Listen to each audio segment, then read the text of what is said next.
Македонските превозници во понеделник ќе ги блокираат 9 гранични премини кон Бугарија, Грција, Албанија и Косово. Точно напладне, заедно со колегите од Србија, Црна Гора и Босна и Херцеговина, ќе ги паркираат камионите на транспортните терминали на границите, најавувајќи целосна блокада на товарниот сообраќај кон Европската Унија.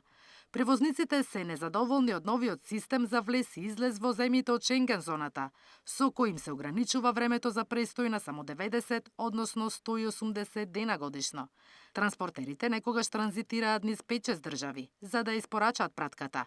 Не можат да бројат денови кога не зависи се од нив, велат од Асоциацијата на превозници.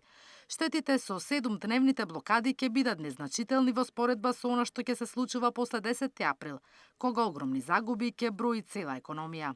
Она што сега се вози, да кажам, за 1500-2000 евра или нешто, кога ќе дојде онај период кој ќе нема доволно возила, за да дојде некој германец или белгијанец или чех, не знам што, веќе цената ќе порасне 3-4 пати. Што значи ќе имаме проблеми со инфлација. Зголемување на цените, намален дотур на репроматеријали, намален дотур на стока за широка потрошувачка. Сум страшно, затоа што транспортерите ние сме крвотокот и ги спојуваме алките на производството и трговијата. Конзорциумот од Босна и Херцеговина објави дека досега 100 транспортери биле депортирани од земјите на Унијата, а на присилно враќање чекаат уште 100 превозници. Депортирани се и македонски камионџии, но не во толкав број, вели Муратовска. Возачите ги третираат како криминалци.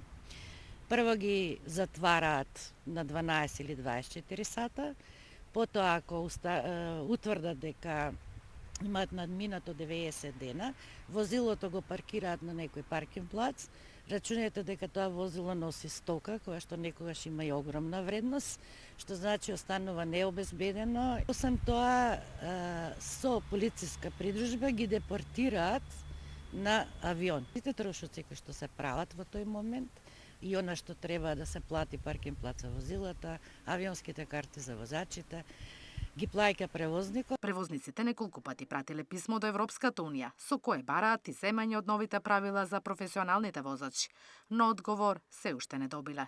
Наташа Мерсовска, Сител телевизија.